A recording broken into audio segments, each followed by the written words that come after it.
All right. So the AP Bio test this year is on Monday, May 18th. It starts at 1 p.m. It is a digital test. You will need to have a device for it. We don't know all of the information about the test yet, like how they're going to run it, things like that. But from what we understand, what's going to happen is you're going to log in using a bunch of information given to you by College Board so that they can verify that it's you.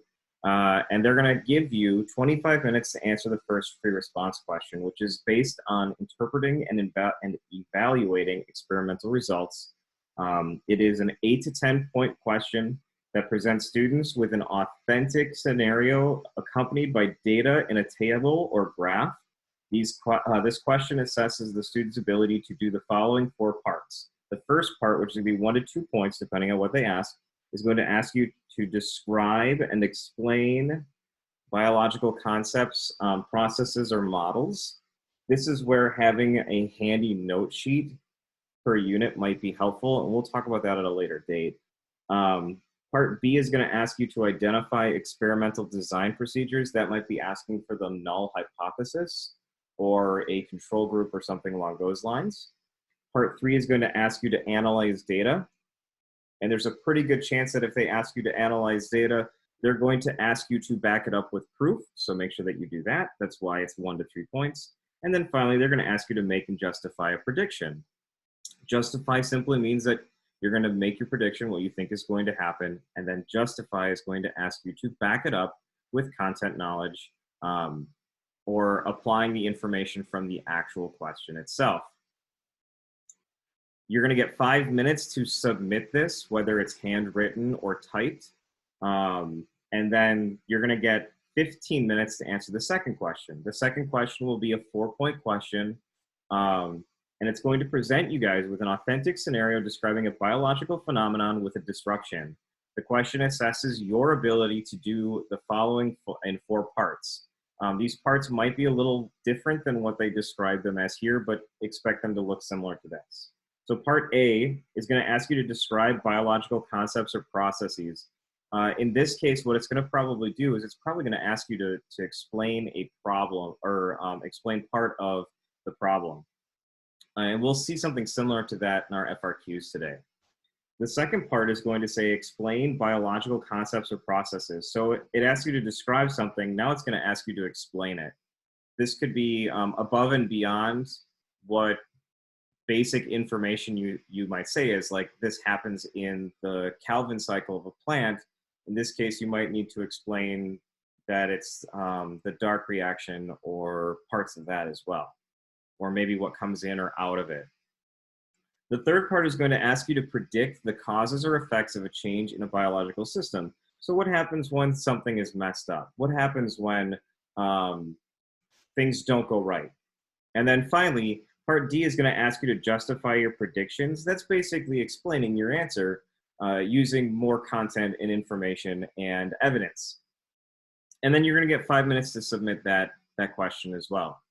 It's still a little up in the air about how things are going to be done, but understand that we'll get more information as time goes on.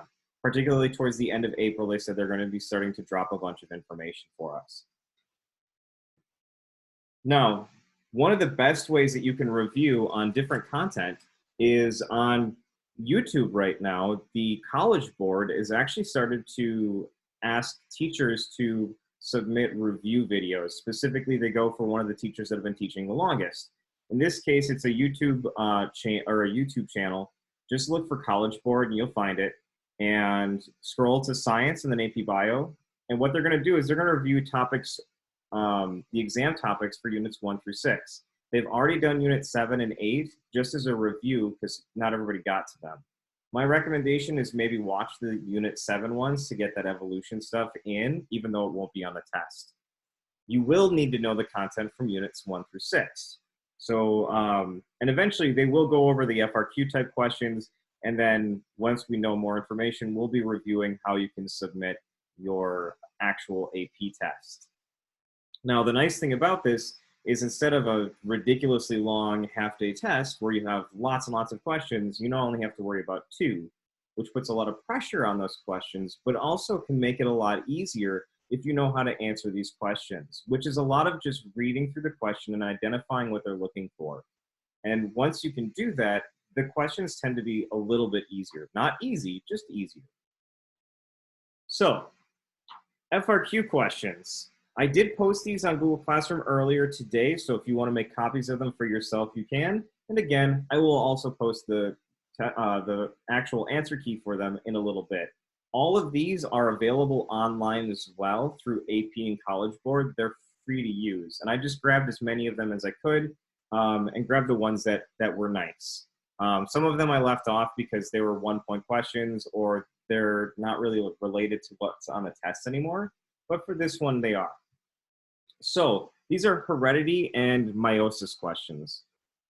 In fruit flies, the phenotype for eye color is determined by a certain locus. Big E indicates dominant and little e indicates recessive. The cross between a male wild-type fruit fly and a female white-eyed fruit fly produce the following offspring. And so we get our offspring numbers here. We get no wild-type males, 45 wild-type females, 45 white-eyed males, 0 white-eyed females, and 1 brown-eyed male. Now, you'll notice there's no brown eye mentioned, and my guess is, even though there's not a part C to this question, at one point there was probably an evolution question where it asked, or a DNA question where it asked, where did that brown eye come from? And you would have to explain like a mutation caused a change in a protein, which would lead to the brown eyes. The wild type and white-eyed individuals from the F1 generation were then crossed.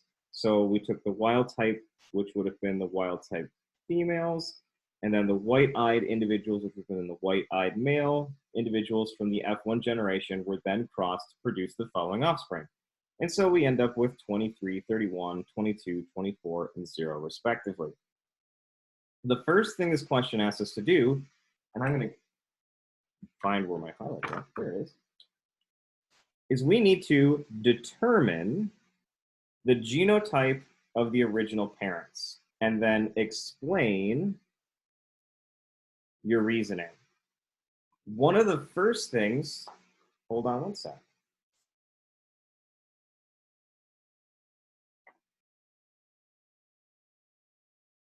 One of the first things that you want to do when you encounter an FRQ question is you want to look for the keywords. Now, on newer tests, as far as I know, they are bolded, but if they're not, it's a good idea to actually underline these words. So in this case, it says determine the genotypes of the original parents. So we want to know what the parents look like, and then explain your reasoning. Why do we know that they look this way? You may use a Punnett square to enhance your description, but the results from the Punnett squares must be discussed in your answer. What this means is you can use the Punnett square to answer the question, but your answer cannot be the Punnett square.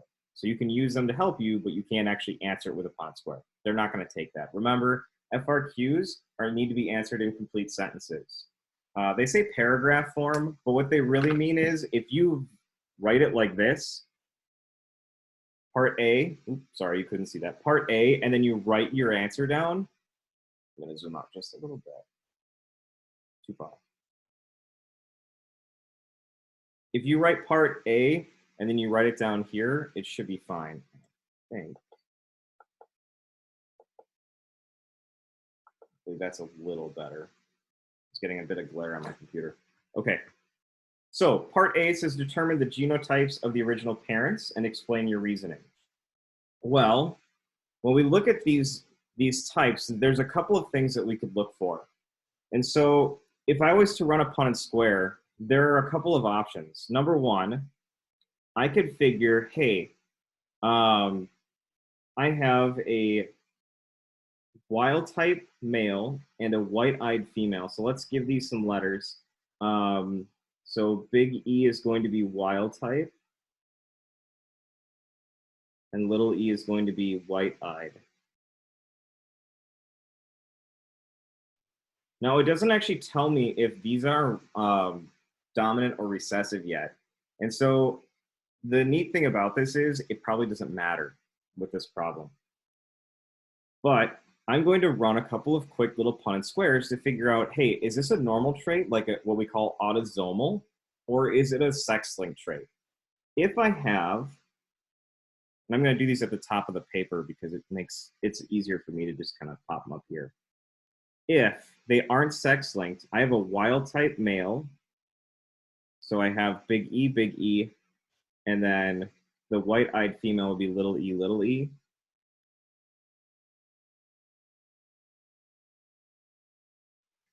What I end up with is 100% big E, little e, which would mean 100% wild type. I don't get that in my answer, so that tells me that that's not correct. So I know that this is not autosomal. But what about if it's a heterozygous wild type male? Well,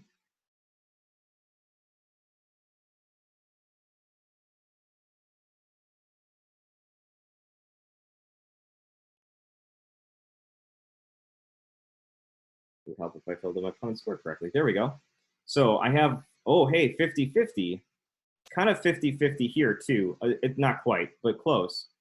However, it's not 50% white-eyed and 50% wild type eye in the fruit flies. It's 50%, about 50% wild type female and about 50% white-eyed male.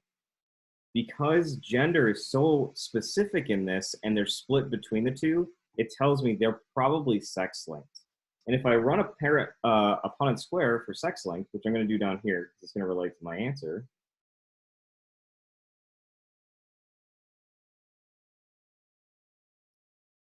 for fruit flies, they use the same letters as we do. So we have a wild type male, so we're going to use big E for that. And then we have a white-eyed female, so let's use little e, little e.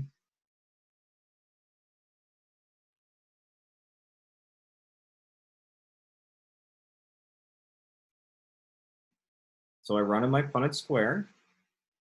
And what I find is that I end up with all of my females are carriers, which means that they're wild type.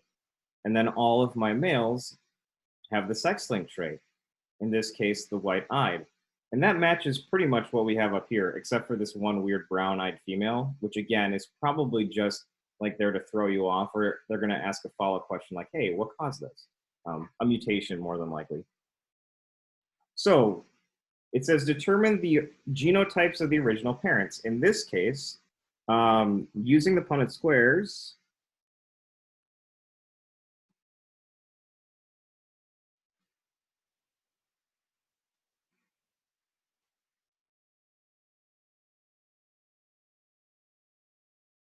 it shows that the traits must be sex-linked.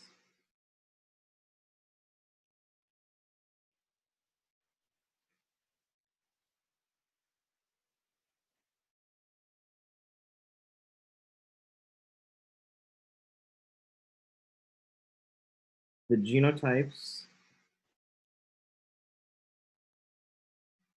of the original parents, or P generation, were for the male, XEY, and female, X little e, X little e. And so, believe it or not, so long as you have the genotypes of the parents, right here, discuss how, then you need to discuss how these resulted in this F1 generation, which shows us the Punnett square. So the Punnett square shows a 50%.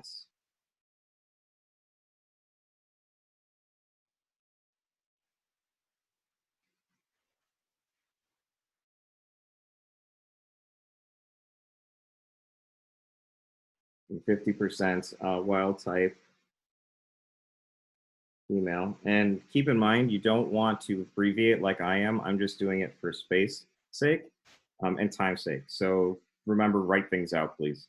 So 50% wild type female and 50% white-eyed male.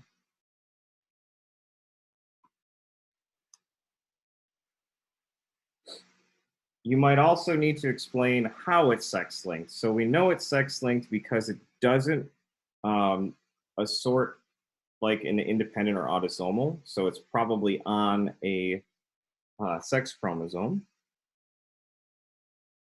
And you might also want to explain how you know that you got your F2 results. So it says determine the genotypes of the parents. You may use and explain your reasoning. So what they're going to look for is this is 1 point, and you're explaining your reasoning is 3 points.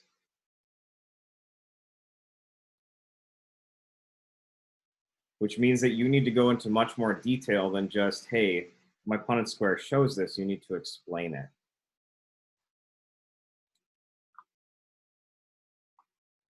The second part of this problem asks you to use a chi-square test on the F2 generation data to analyze your prediction of the parental genotypes. So in this case, our keyword is analyze. When we look at this problem, according to the Punnett square, for our F1 generation, where it says the wild type and white-eyed individuals. So we take a look back up here. We go, okay, wild type female in this case is going to be X big E, X little e, and the white-eyed males is X little e, Y. I need to now do a second cross for my part B. So I'm going to make another Punnett square.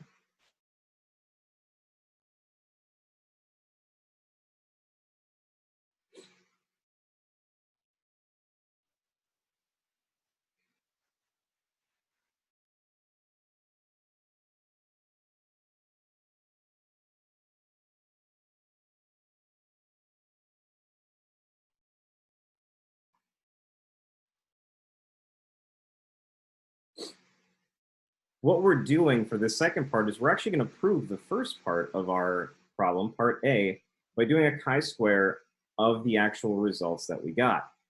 So in this case, this information, by the way, is pulled from these two parents, which we figured out because we did this Punnett square here. So here's our female, here's our male, okay? So to do a chi-square, we need to come up with some expected results. And so our expected results in this case are we have, according to the Punnett square,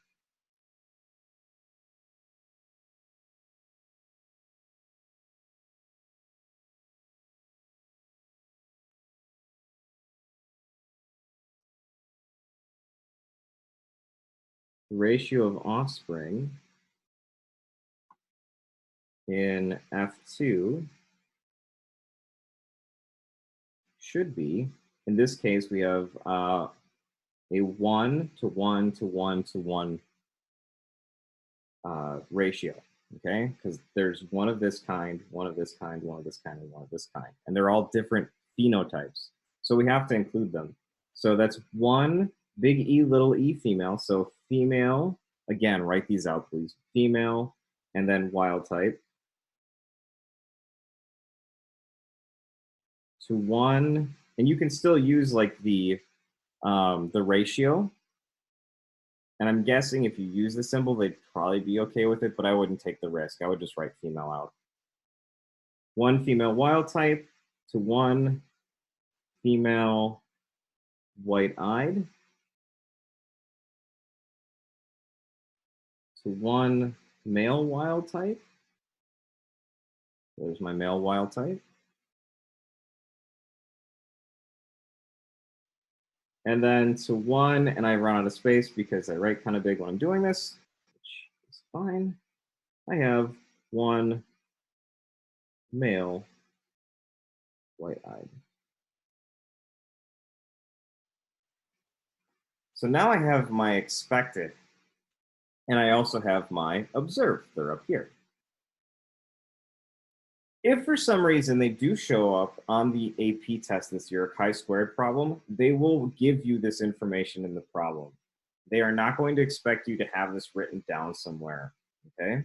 And the reason for that is normally on the AP test, you're given a cheat sheet at the beginning of the test that you can actually refer to when the test is going on. And this is exactly pulled right from it. I just copied and pasted it into my document.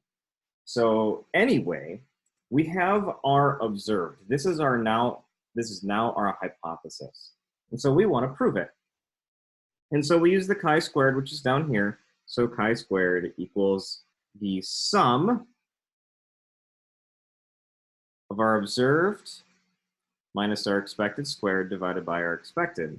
And so O minus E squared over E. And so in this case, and I have to kind of look up here, my wild type male, I expected it to be 25. I got 23. I'm going to square that, and then I'm going to divide it by my expected, which is 25. I'm going to add that to this one up here, which is 31. So 31 minus 25. And I switched those numbers around. I apologize for that. It doesn't make a difference because you're going to square them. And so that's going to get rid of any negatives anyway. Plus 22 minus 25 over 25. And then plus 24 minus 25 over 25 squared. It would be a good idea to have some extra scrap paper for the test, to have just loosely sitting on the side in case you do need to do some calculations. They do want to see your work though. So it might not be a bad idea to write some of this out and then show what the actual chi-squared numbers are. Now I did this ahead of time. So this ends up being 0.16. This ends up being 1.44. This ends up being 0.36. And this ends up being 0.04. And so you're going to add all of these up. And what ends up happening is your chi-squared equals 2, almost exactly, depending on how you round. So this is our chi-squared number. Now we need to figure out what our degree of freedom is. Our degree of freedom is n minus 1, where n is the number of categories we've got. So in this case, 4 minus 1, so 3. From here, we have our chi-squared number, okay? And our degree of freedom is 3. So we're going to come over to our table. We're going to find 3. And we're going to use 0.05%. For AP, we use that almost exclusively, okay? So just use 0.05. In this case, our number is 7.82. Our prediction was a 1 to 1 to 1 to 1. So long as our chi-squared number is 2, as long as it's less than this number, our hypothesis is correct, or our prediction is correct. The numbers match up. If this number was above, if our chi-square was above 7.82, it tells us that this prediction is incorrect and something else is happening. Okay, and we're going to look at another problem like this next. So our chi-squared is 2. The actual number, which we call the p-value, is 7.82. And so we can accept our hypothesis.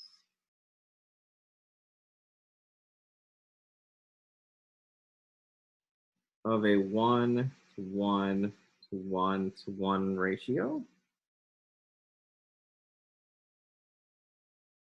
And that the genes are sex-linked.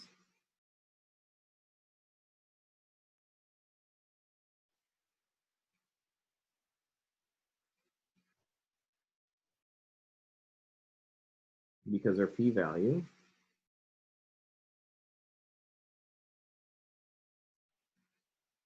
is 7.87. Excuse me. And our chi-squared is 2, which is below the p-value.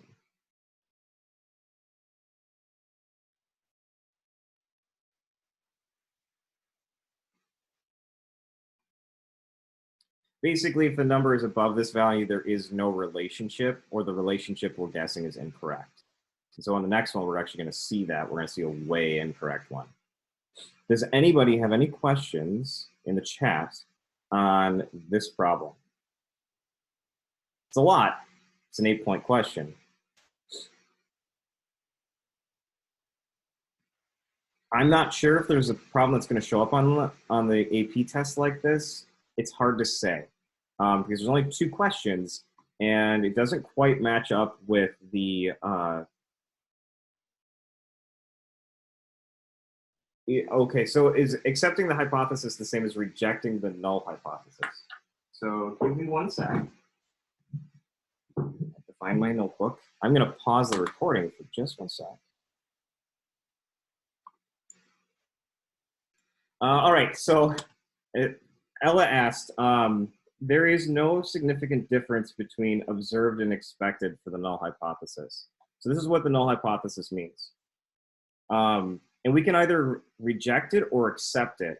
And rejecting is simply just to fail to accept.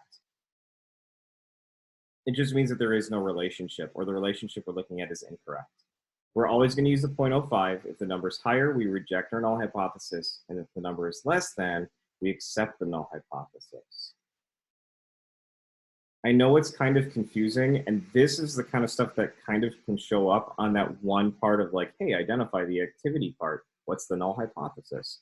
So generally speaking, what we're looking for is we set up a relationship, and we'll see it in the next problem. Our null hypothesis is actually going to get rejected, which tells us that there's something else going on. There's some other relationship there that we aren't seeing right now, and then we have to come up with an answer for it. So I hope that answers the question, and we'll take a look at the next problem to kind of see what we mean. So another fruit fly problem. Can you guess what likes to show up on the AP test? Fruit flies with a wild type phenotype have gray bodies and red eyes. Certain mutations can cause changes to these traits. Mutant flies can have a black body and or cinnabar eyes. To study the genetics of these traits, a researcher crossed a true breeding wild type male fly with a gray body and red eyes, with a true breeding female with black body and cinnabar eyes. All of the F1 progeny showed wild type phenotype. Female flies from the F1 generation were crossed with true breeding males from the black bodies and cinnabar eyes. The table on the next page, or on this page, represents the predicted outcome and the data obtained from the cross. Explain the difference between the expected data and the actual numbers observed. In this problem, there's a whole bunch of information that's really important. The first is that in the initial cross, the males had gray bodies with red eyes. And so what I'm going to use is I'm going to use some letters. I'm going to use big B for gray and little b for black. And then I'm going to use big E for red and little e for cinnabar. Okay. Now, the reason I'm using these letters is I just picked them, okay? It's just, usually I just go with B for body and E for eye, okay? So, all of the F1 progeny are, okay, so let's see, we have a true breeding wild type male. True breeding means homozygous, so the same. So in this case, the original male is big B, big B, big E, big E. With a true breeding female that's black body and cinnabar eye, so she's little b, little b, little e, little e. All of our progeny came out as wild type phenotypes. For this, we can just figure out, we don't have to run a Punnett square, okay? It would be a huge waste of your time as long as you can recognize that no matter what, your offspring are always going to end up with a big B, little b, big E, little e. So all of our offspring are big B, little e, little e. We know that because they're going to get a big B and a big E from dad and a little b and a little e from mom no matter what. Okay? So the female flies from the F1 generation. So here's our F1 generation, big B, little b, big E, little e. Were crossed with true breeding male flies with black bodies and cinnabar eyes. So in this case, now we're going to take this female and cross it with the black body and cinnabar eyes. So little b, little b, little e, little e. The table on the next page represents the predicted outcome between the expected data and the actual numbers observed. So we need to explain it. Like, why is it that if you look, we should get a quarter for each? And instead what we got was mostly what the parents looked like. So this is what mom looked like, gray and red, and dad was black and cinnabar. And we want to explain why. So in this case, the first thing that I'm going to do is I'm going to actually make a Punnett square to kind of look at what should have been the results. And I'm not going to do a 4x4 because they take too long. If you want to, you can. But if you look at with a test cross, I'm going to just do 2 quick Punnett squares because I find these to be a little bit quicker. So here is body type. Here's mom. She was wild type, so it's right here, big B, little b. Dad is little b, little b.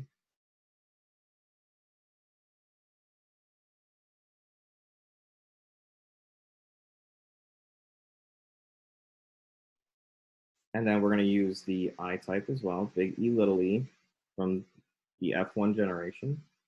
Little e, Punnett square.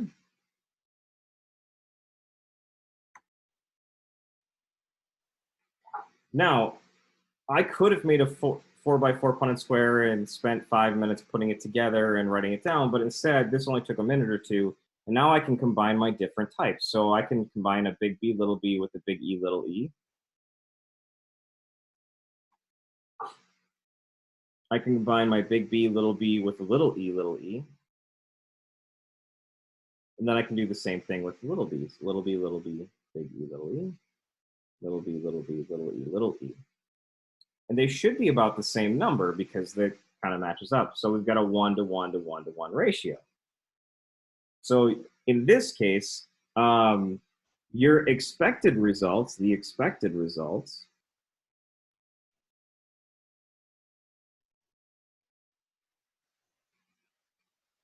would be a 1, in this case, gray body,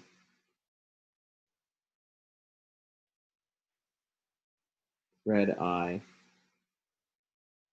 to 1 gray body, cinnabar eye, to 1 black body, red eye, to 1 black body, cinnabar eye. So that's what we expect to get.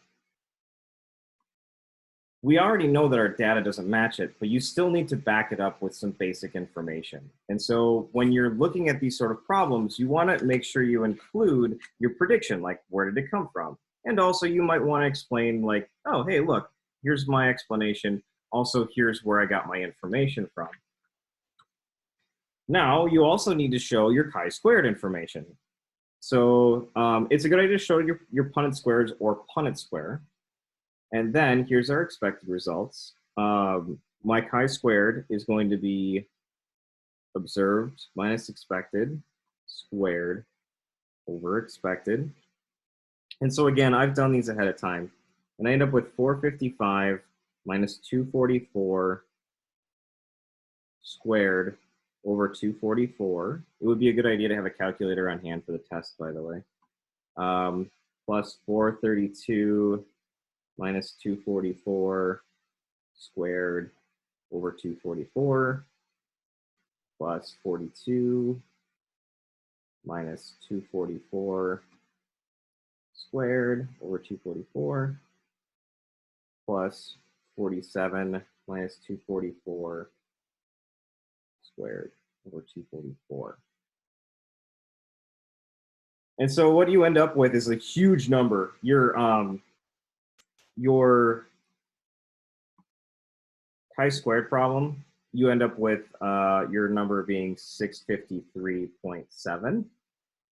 Sorry, you couldn't see that.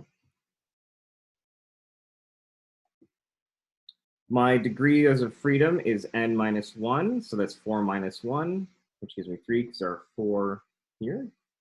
And so I could use the previous page and pull that up, and my p-value is 7.82.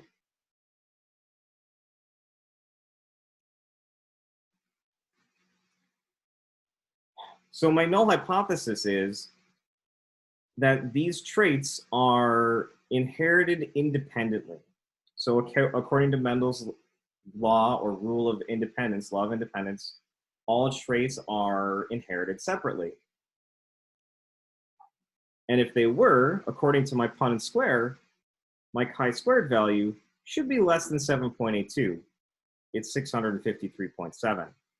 So in this case, I reject my null hypothesis, which tells me that these traits are not being inherited independently. So now I need to explain why. I've now proven it, which is part of it. It's part of the explain the difference between the expected data and the actual numbers observed. But now I need to fully explain it. And so in this case, odds are the genes for body color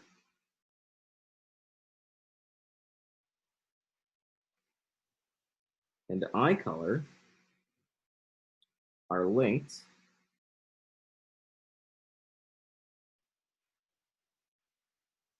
which means they are close together on the chromosome.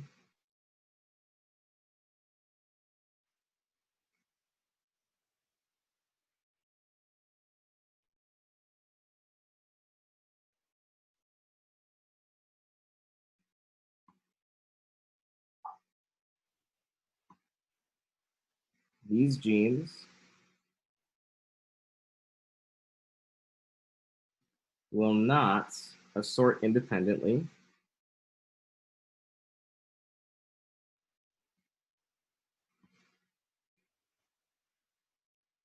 during crossing over. Sorry, you can't see that. These genes for body color and eye color are linked, which means they are close together on the chromosome. These genes will not assort independently during crossing over.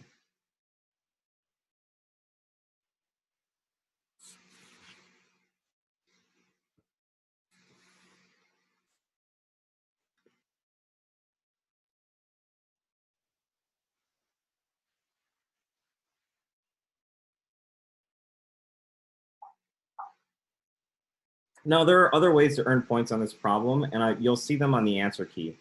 But basically, you're trying to get as many points as possible without like going above and beyond or accidentally messing up and giving a wrong answer. Because what they'll do is they'll count the first correct numbers, and then if you have too many wrong numbers, you start losing points. So it's a good idea to like answer the question as best as possible, paying attention to how many points are in the question, and figuring out, okay, there's 4 parts. The problem's worth 4 points. This is what I need to do. All right, take a quick second. Does anybody have any questions on this problem? I'm going to take a quick drink of water.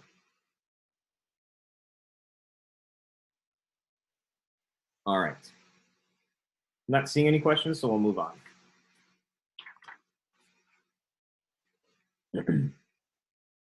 All right. Some of these problems, by the way, are going to look familiar because they might have shown up on tests or reviews and stuff like that. In a certain species of plant, the diploid number of chromosomes is 4. Flower color is controlled by a single gene in which the green allele, big G, is dominant to the purple allele, which is little g. Plant height is controlled by a different gene in which the dwarf allele, big D, is dominant to the tall allele, little d. Individuals of the parental P generation with the genotypes big G, big G, big D, and little g, little g, little d were crossed to produce F1 progeny. The first thing it asks us to do is to construct a diagram below to depict the 4 possible normal products of meiosis that will be produced by the F1 progeny. Show the chromosomes and the alleles, so they want us to show that they carry. Assume the genes are located on different chromosomes, and the gene for flower color is on chromosome 1.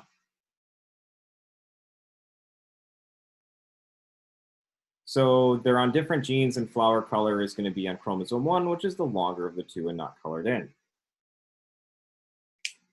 So the first thing it asks us to do is construct a diagram and then show the chromosomes. So I'm going to, in each of my gametes, because that's what we're drawing is gametes, at the end of meiosis, they should only have half of the original DNA.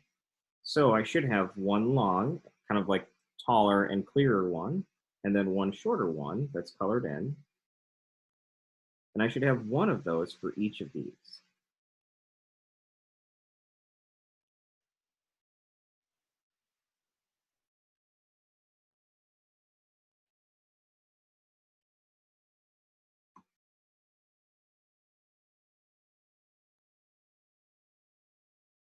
Now, according to the information in part A, the flower color is on chromosome 1.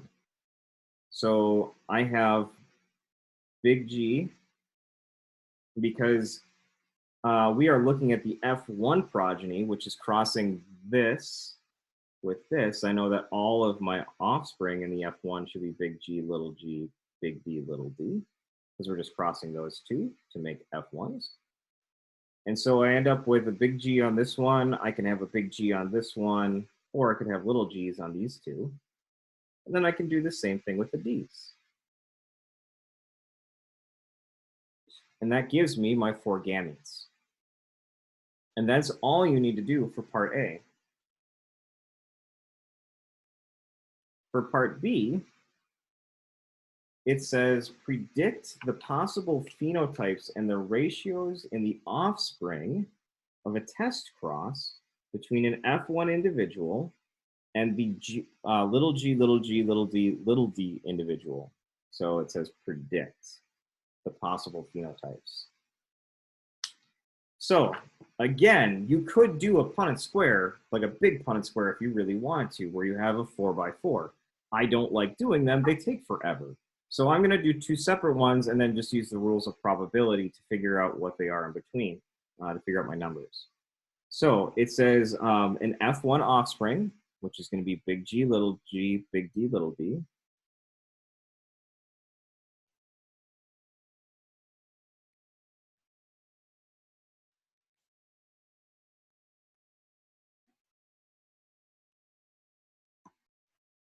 And a test cross. And they're really nice in this question. They actually give you the letters you need for a test cross. If they don't, just a test cross is simply just all recessives.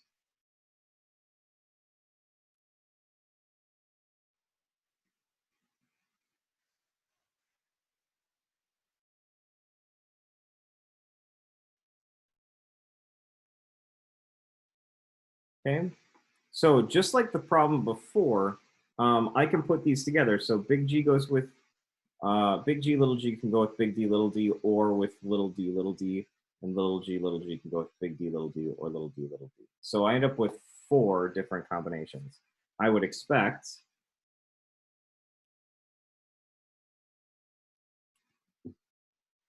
to get a ratio of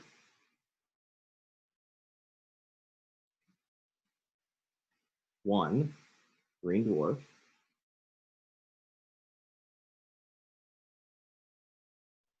to 1 green tall to 1 purple dwarf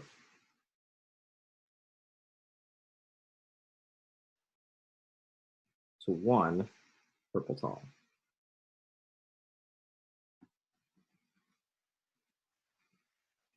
And that's all you need for that part of the problem. Because all they want is they want you to predict the ratios. Now, part C says, if the 2 genes were genetically linked, described how the proportions of phenotypes of the resulting offspring would most likely differ from those of the test cross between an F1 individual and a little g, little d individual. Now, if they weren't linked, we should expect to get 25% of each. So you would expect to have 50% of your offspring to look exactly the same as the parents. And so when looking at the answer key for this problem, it's a little tricky.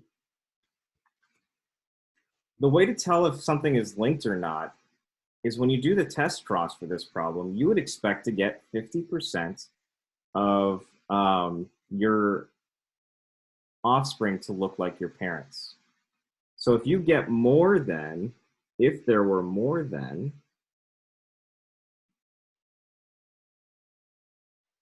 50% of the F2 offspring,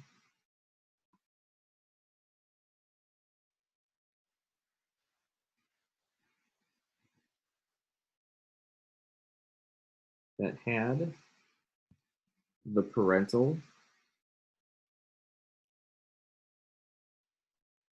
phenotypes,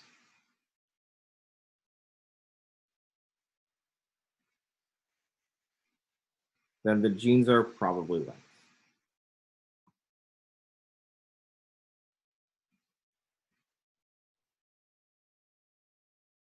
I don't know why I put a parenthesis there. There we go.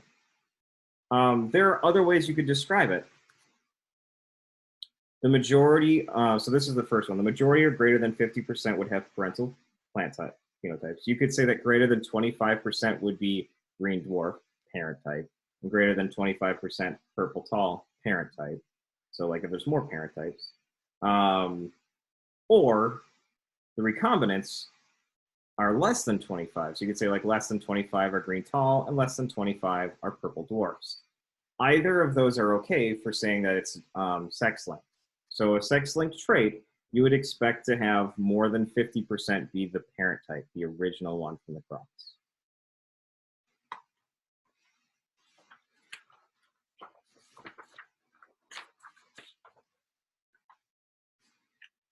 For questions 4 and 5, I included them on the FRQs, but they are not going to be very similar to what's on the AP test.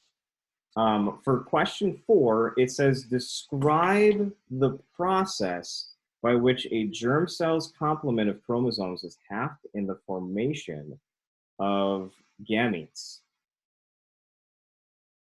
Another way to say this problem, because this has shown up on multiple old AP tests, is meiosis reduces chromosome number and rearranges genetic information. Like, explain how.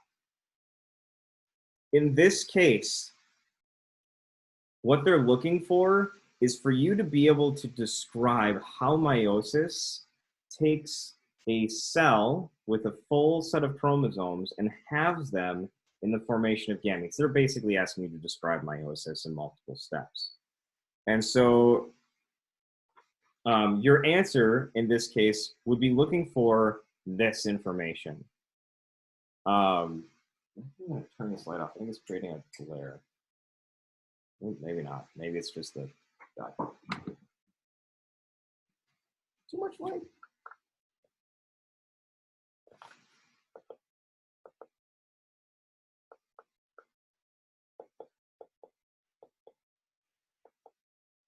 Ooh, okay, hold on. There we go. Ooh, that's better.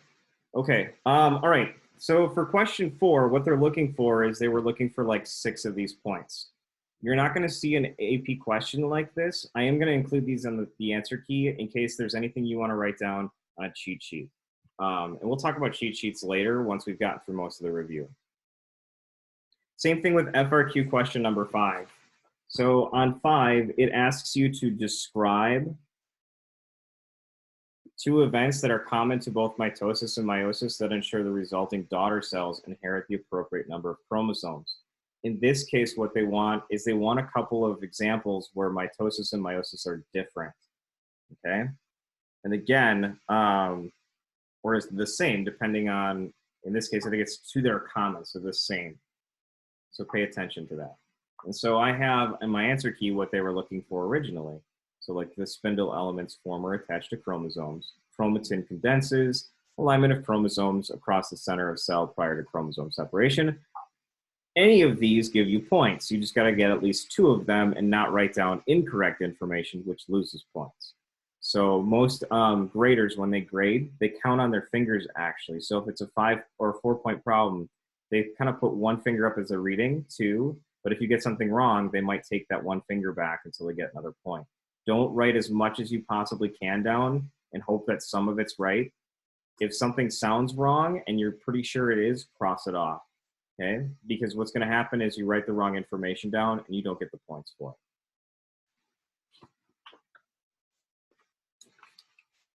Question 6 is also one of those, hey, give a list of things.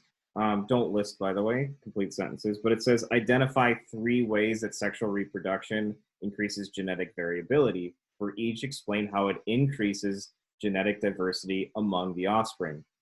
The reason this is worth 6 points is because it asks you to describe or identify, in this case, identify, and then explain. So pay attention to those words because they can show up. And if it asks you to explain, it's going to be more than just like a 1 or 2 word answer. For FRQ practice question 7, I don't expect to see anything similar to this on the AP test, but just in case, because this does provide some data, which means that you would have to read through it relatively quickly and then answer a number of questions accordingly, which would relate to probably question number 1. But honestly, question number 1 is going to be a little more complex than that. Anyway, in the tongue of soulfish, sex is determined by a combination of genetics and environmental temperature. Genetically, male fish have 2 Z chromosomes, so this is male. And genetically, female fish have 1 Z and 1 W, so this is female. When fish are raised at 22 degrees Celsius, ZZ fish turn into males and ZWs turn into females. However, when fish are raised at 28 degrees Celsius, the Z chromosome is modified to what's called a Z asterisk. So it's a new genotype. In this case, Z asterisk W also develop as males that are fertile and can pass on the Z asterisk chromosome or Z star chromosome to their offspring, even when the offspring are raised at 22 degrees Celsius. A cross between ZW female and Z asterisk Z male is shown in the Punnett square below. And it asks us to predict the percent of phenotypic males among the F1 offspring of the cross and show the Punnett square as shown offspring of the cross shown in the Punnett square if the offspring are raised at 22 degrees Celsius. So we know that ZZ up here is male. So, oh, hey, that's a male. ZZ, male. And then the one we're not sure about is Z star W, okay? According to this, the information though, it says Z star W individuals develop as phenotypic males that are fertile and can pass on the Z star chromosome to their offspring, even when the offspring are raised at 22 degrees Celsius. So if we have this, even though it's at 22 degrees Celsius, this is also male. So if we're asked, hey, make a prediction, in this case, 75% of the fish would be male. Because this is still female, ZW, but Z star W is technically a male. Because even though this happened at 28 degrees Celsius, it still works at 22 degrees Celsius. So this might be a part of a problem that you might encounter.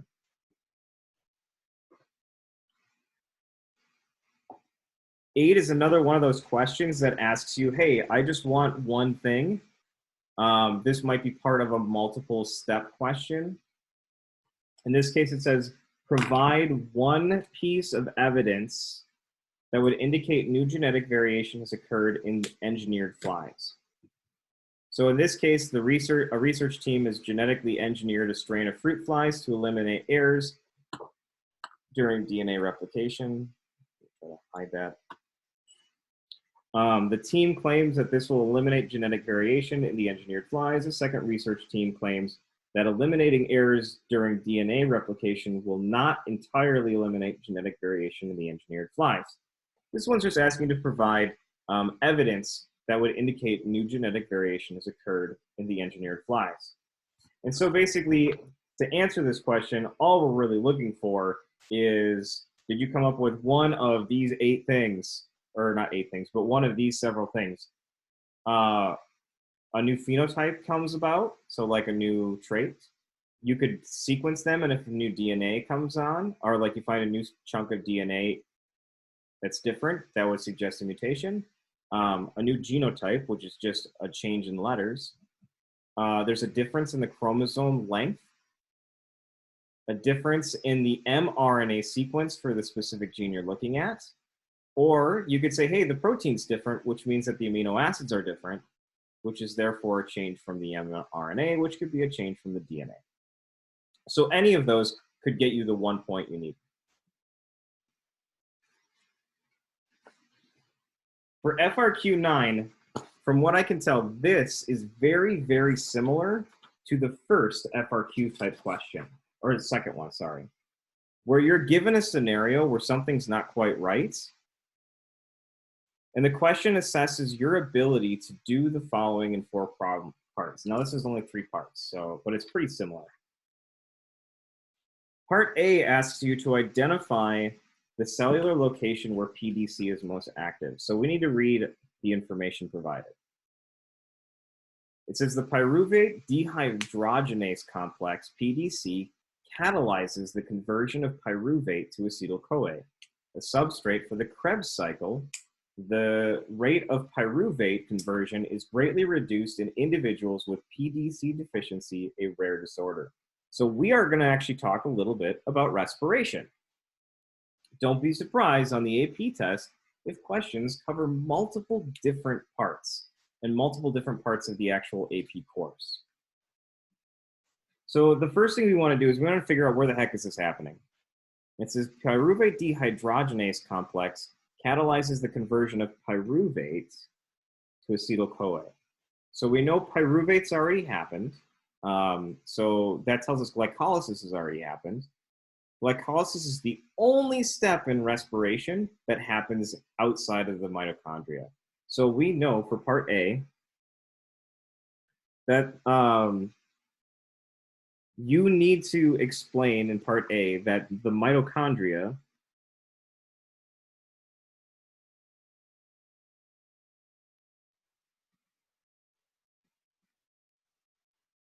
is the place where PDC is most active. Because it asks you to identify, all you're doing is you're identifying it. You don't have to explain anything in this case. You could also say the mitochondrial matrix, which is actually where the Krebs cycle takes place. Part B asks us to make a claim about how PDC deficiency affects the amount of NADH produced by glycolysis and the amount of NADH produced by the Krebs cycle in a cell. And then it asks you to provide reasoning to support your claims based on the position of the PDC catalyzed reaction in the sequence of the cellular respiration pathway. So you need to make a claim. Here's the thing, though. There are 2 areas that you need to look at. So it says deficiency affects the amount of NADH produced in glycolysis and the Krebs cycle. So you would expect, in this case, during glycolysis, you wouldn't expect PDC to matter because NADH forms without PDC even happening because it's already a pyruvate when PDC is involved. So glycolysis is not affected. So the amount of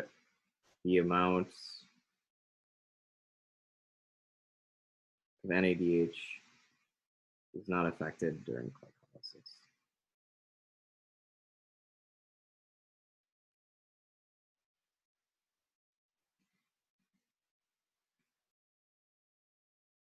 So then you need to give your reasoning. Your reasoning is that glycolysis happens before PDC is needed or before pyruvate turns to acetyl-CoA.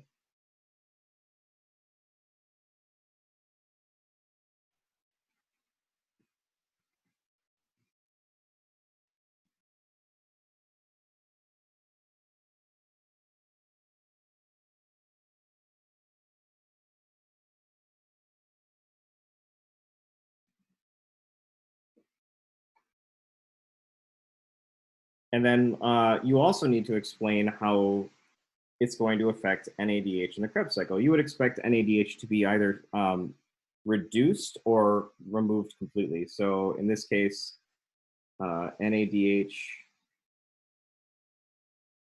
would be produced in much smaller numbers.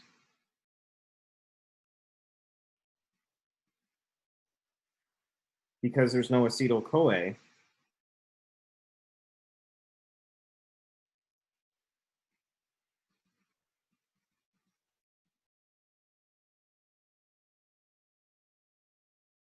to run the Krebs cycle.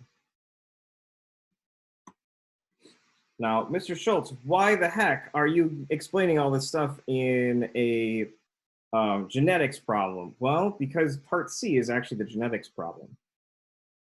It says PDC deficiency is caused by mutations in the PDHA1 gene, which is located on the X chromosome. Okay? A male with PDC deficiency and a homozygous female with no family history of PDC deficiency have a male offspring. Calculate the probability that the male offspring will have PDC deficiency. Whew. All right. So we have a male who has PDC deficiency, and I'm going to use XP. So X little p. And then dad is Y. He has PDC deficiency. Mom is normal and she has no history of it. Tells us that she's going to have an X big P, X big P, because she's completely normal, no history. And then we just run our Punnett square. X big P, X little p, X big P, Y, X big P, X little p, X big P, Y. And so this tells us that the probability of having a boy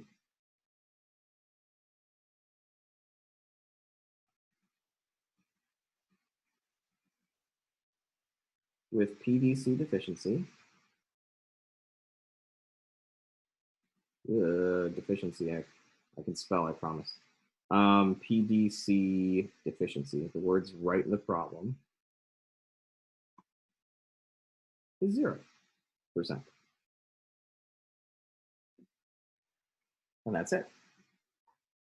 So that's technically 4 points, because first problem, mitochondria is the place. We identified where PDC is most active.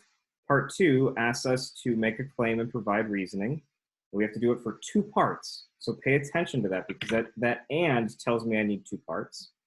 And then the PDC deficiency is caused by mutation in the PDHA gene, which is located on the X chromosome. We need to calculate a probability, which is where the genetics came in.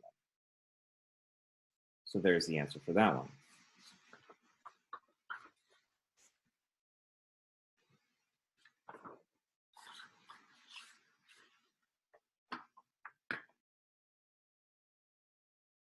Problem 10 is another example of using some chi-squared, but you're not actually going to need chi-squared.